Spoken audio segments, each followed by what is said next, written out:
Mõned aastad tagasi läksid inimeste maailmas moodi külmkuivatustehnoloogia abil toodetud maiustused ja muud headused. Aga kui midagi on nõnda hea inimesele, on see kindlasti piisavalt hea ka meie lemmikloomadele. Tere, Peeter! Mida külmkuivatamise protsess endast kujutab? Väga lihtsustatult on külmkuivatamine protsess, mille käigus alarõhul ja aeglaselt temperatuuri tõstes võetakse tootest või siis toiduainest välja vesi. Ja see tagab siis selle, et toiduaine säilitab kõik oma toitaine omadused, säilivad kõik vitamiinid, säilivad mineraalid, ei toimu valkude proteiinide lõhustumist. Juhul, kui see temperatuur jäetakse madalamaks kui 36-38 kraadi, mida me nagu väga täpselt jälgime. Külmkuivatamine on sisuliselt üks kahest viisist, kuidas on võimalik tarbijani tuua toiduaineid, neid võimalikult vähe tööstuslikult töötlemata. Teine võimalus on toiduaine sügavkülmutada, kuid selle meetodi miinuseks on selle kohmakus. Sellisel juhul peab väga täpselt jälgima külmaketti alates tootjast lattu, laost kauplusesse, kauplusest tarbijani. Ja külmkuivatamisega me saavutame selle, et toiduained säilivad ja neid on võimalik käidelda täiesti toatemperatuuril. Mis vahe on nüüd külmkuivatatud toidul ja siis tavaliselt kuivatatud lemmikloomamaiustel? Neid ju tegelikult ikka leiab. Absoluutselt. Ega tavakuivatatud lemmikloomamaiused ei erinevad nüüd külmkuivatuse poolest just selle poolest, et toimub tooraine küpsemine ja küpsetamise käigus toimuvad teatud muutused. Et see toite väärtus mõnevõrra väheneb ka kasulike vitamiinide, mineraalide hulk.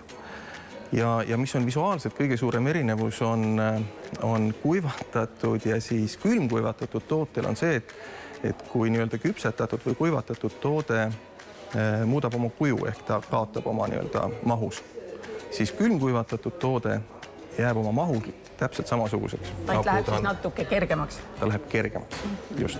Sealt kaob ainult vesi. Et meie tooted jäävad, toodete niiskussisaldus jääb vahemikku 2–5%. Meie toodete puhul me võtame kana südame, kana maksa, kana pugu, kana kaela, lamba siseelundid. Me ei töötle neid termiliselt, me lõigume nad väiksemateks, et nad oleksid lemmikutele suupärased, sügavkülmutame ja külmkuivatame. No sina oled sellise ettevõtte asutaja nagu on Bestbarf, kes on vist Eesti esimene külmkuivatatud loomamaiuste tootja üldse. Jah, võib öelda küll. Minu partneriks Bestbarfis on üks soomlanna, Susanna Paavilainen.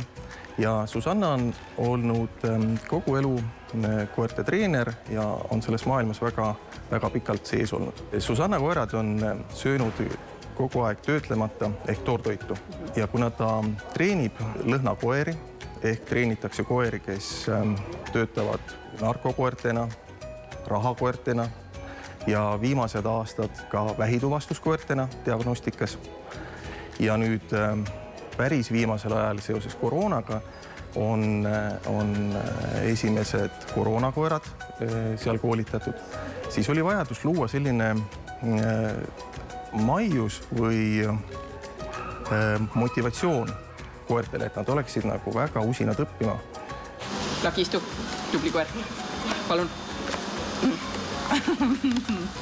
Tõepoolest, ka koroonapositiivsed eritavad siis spetsiifilist lõhna, mida koer on võimeline tuvastama. Ja tänaseks on see meetod täiesti valideeritult töötav ja on katseperioodil tõepoolest Vanda lennujaamas. Ja ka meie maskottkoer Kössi, kes on Hispaania Galgo, leitud Hispaania kiirde äärest pappkastist putsikana, kes on nüüd siis nagu täiesti, ütleme niimoodi, kõige esimene koroonakoer maailmas ja teeb sel alal tööd igapäevaselt praegu Helsingi Vanda lennujaamas.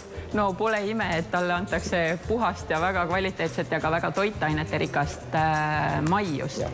Kus neid Bestbarfi maiuseid üldse toodetakse? Meie partneriks tootmisel on Simunas asuv külmkuivatustehas. Eestis? Eestis. koos Simuna tehasega me oleme välja töötanud metoodika, kuidas me saame need maiused õigesse suurusesse, õigesse kujusse, kuidas me saame nad kvaliteetselt kuivatatud, kvaliteetselt pakitud. Siin on väga palju abi olnud Simuna tootmisüksusest. Kas Best Barfi maiused sobivad koertele ja kassidele? Ja, sobivad mõlemale, nii koerale kui kassile. Nii palju, kui on olnud meil klientide tagasisidet, siis kassid eelistavad rohkem, kui see on märjaks tehtud ehk hoitud mõnda aega just nagu leiges vees. No kui neid külmkuivatatud maiuseid tehakse Eestis, kust tuleb tooraine? Täna on meie tarnijad kõik Soomest. Et kuna me alustasime eelmise aasta alguses Helsingi koeramessil, siis Soome tarbijale on väga oluline, et see toore oleks kodumaine. Ja meile taas on väga oluline, et see toore oleks kvaliteetne. Ehk me oleme välja valinud tänaseks 3-4 toormetarnijat. Me teame nende kvaliteediprotsessi, me teame, et see toore on kvaliteetne, mis sealt tuleb. Et järgmise sammuna me tahame täpselt samamoodi edasi liikuda Eestis, leida Eestist endale tarnijad, kes just lamba- ja kanatooteid tarniksid, et pakkuda siis nagu Eesti lemmikutele siis juba nagu Eestis toodetud ja Eesti päritolu toorainest tehtud maiuseid.